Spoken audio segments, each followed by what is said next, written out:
उपमुख्यमंत्री अजित पवार पंतप्रधान नरेंद्र मोदींची भेट घेण्यासाठी दिल्लीला रवाना झाले, तर पंतप्रधान मोदी आज मुंबईमध्ये येणार असून अजित पवार सुद्धा मोदींसोबतच मुंबईत परतणार आहेत। आगामी निवडणुकीच्या चर्चा करण्यासाठी ही भेट होत असल्याची माहिती सूत्रांकडून मिळतेय।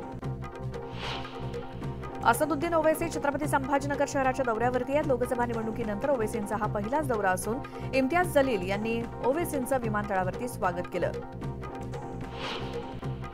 विधान परिषद निवडणुकीत सत्ताधारी महायुतीनं बाजी मारली। महायुतीच्या 9च्या 9 उमेदवारांचा विधान परिषद निवडणुकीत विजय झाला, तर महाविकास आघाडीला धक्का बसला। काँग्रेसची जी 7 मतं फुटली ते आमदार 2 वर्षांपासून काँग्रेससोबत नव्हतेच असा आरोप केलाय खासदार संजय राऊत यांनी। तर चंद्रकांत हांडोरेंचा पराभव करणारी काँग्रेसची हीच ती 7 मतं होती असा देखील दावा राऊतांनी केला।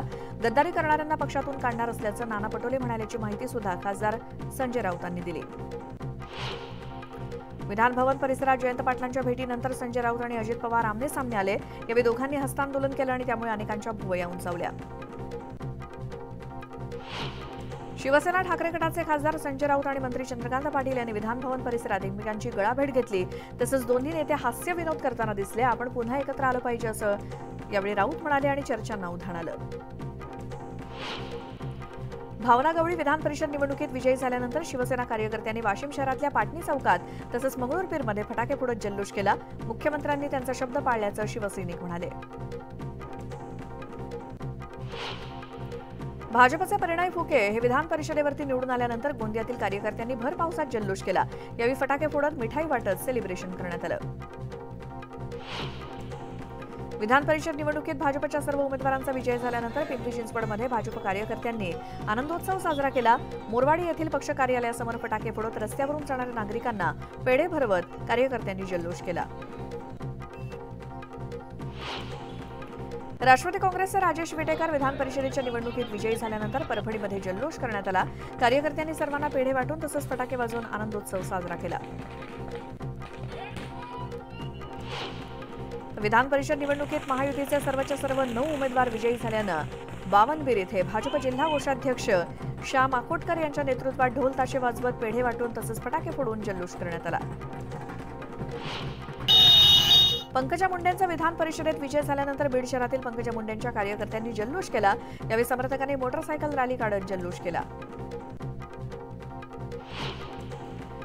नागपुरात विधान भवनासमोर राजकारणातील चाणक्य अजितदादा अशा आशयाचे बॅनर्स झळकतायत। विधान परिषद निवडणुकीत अजित पवारांनी इतर पक्षातील 5 मतं फोडल्यामुळे नागपुरात हे होर्डिंग्स लावण्यात आलेत आणि अजित पवार गटाचे नागपूरचे शहराध्यक्ष प्रशांत पवार यांनी हे बॅनर्स लावलेत आणि या बॅनरवर फडणवीस आणि एकनाथ शिंदे यांचे देखील फोटो आहेत। लोकसभा पराभवानंतर भाजपच्या डॉक्टर हिना गावित यांनी प्रमुख कार्यकर्त्यांचा मेळावा घेतला आणि मनोबल अधिक बळकट करून विधानसभेच्या तयारीला लागा असं आवाहन त्यांनी आपल्या कार्यकर्त्यांना केलं।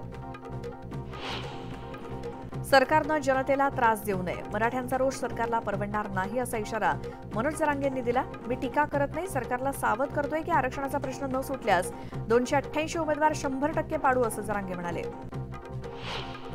जरांगे पाटलांच्या मराठवाडा शांतता रॅलीची सांगता झाली। त्याची छत्रपती संभाजीनगरात जय्यत तयारी करण्यात आली होती। शहरातील जालना रोडवरती रॅली असल्यानं सकाळी 9 वाजल्यापासूनच हा रस्ता रहदारीसाठी बंद करण्यात आला होता। सगळे सोयऱ्यांचा अध्यादेश निघाला तर ओबीसी समाजासोबत आंबेडकरी जनता देखील मुंबईत धडकेल असा इशारा ओबीसी नेते लक्ष्मण हाकेंनी दिला। जरांगेंच्या मोर्चाची पहिली मागणी अॅट्रॉसिटी रद्द करण्याची होती, त्यामुळे त्याचा विचार आंबेडकरी जनतेनं देखील केला पाहिजे असं लक्ष्मण हाके म्हणाले।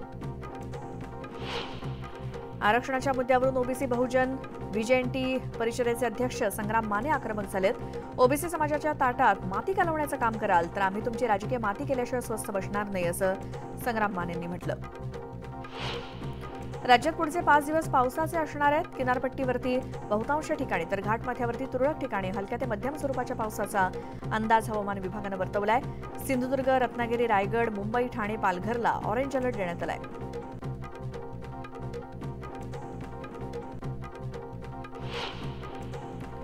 महाबळेश्वरमधील पाचगणी शहराला पाणीपुरवठा करणारा वेण्णा तलाव पूर्ण क्षमतेनं भरलाय। दमदार पावसामुळे जुलै महिन्यातच हा तलाव पूर्ण क्षमतेनं भरल्यामुळे नागरिक समाधान व्यक्त करत आहेत।